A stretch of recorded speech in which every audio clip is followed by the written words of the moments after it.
ثم ارجع البصر كرتين ينقلب إليك البصر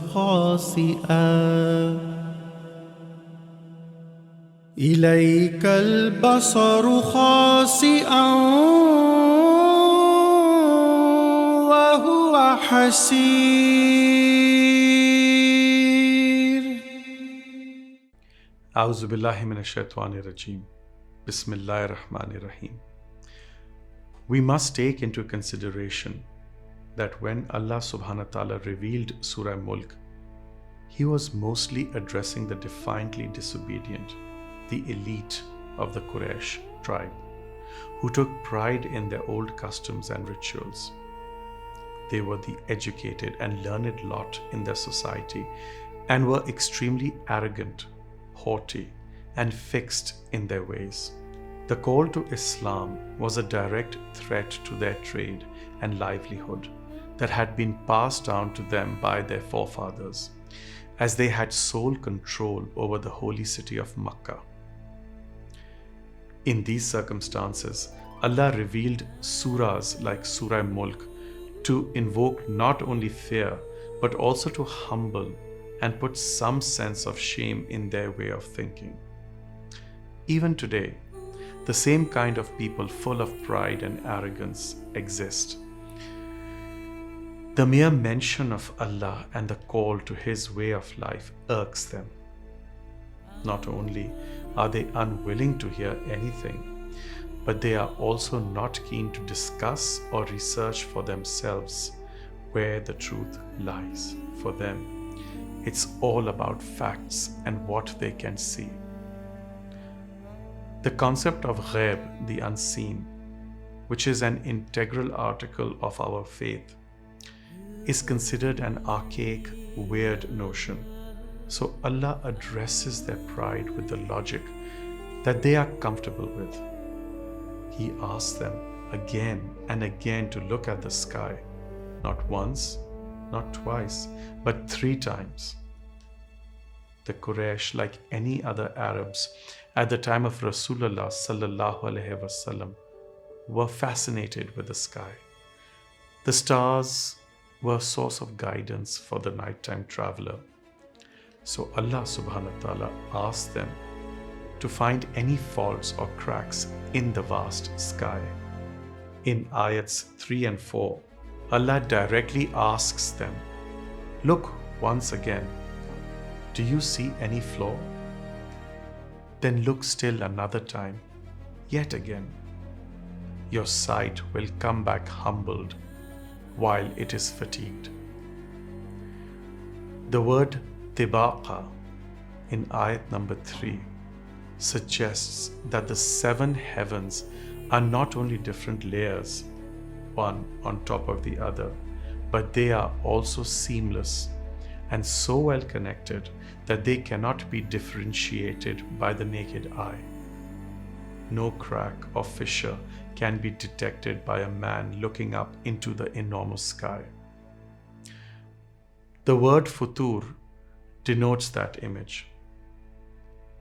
Allah SWT is constantly reminding us to always humble ourselves and not let pride take its seat in our hearts. We are constantly being told by Him to reflect. Why do we have so much Ghuroor when we are only a speck of this vast creation? We already know that the earth, in comparison to the entire universe, is a tiny dot, and yet everything in this vast space runs in perfect harmony. The planets orbit the sun perfectly. The angle at which the earth is positioned is perfectly balanced to maintain its orbit. How can we possibly deny the existence of a supreme creator, Allah SWT, without whom His dominion will collapse? Doesn't the thought of the Almighty humble us? We want control of whatever we can get our hands on. But we fail to realize that we can never attain mulk, dominion, as that is reserved for Allah SWT alone. Our pride and ego blind us to this reality. Allah also warns us that despite the nazirs and warnings sent to nations and societies of all times, the defiantly disobedient disbelievers will never accept or admit the truth, as they will have to eventually admit that they are wrong. Their own pride and ego will not allow them to make that admission. Sadly, they would have to admit their guilt in the Akhirah, where their own hands and feet would bear witness to their sins. In Ayat 27, Allah mentions that when disbelievers witness the approaching punishment, their faces will reflect humiliation and gloom, and they will realize that they had been calling for it. This Ramzan, let us use this opportunity to reflect on ourselves. Do we exhibit the same kind of pride that Allah SWT warns against?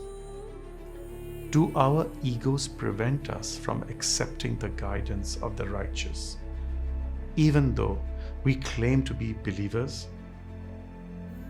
Is this behavior tantamount to disbelief, a cover-up for our true intentions?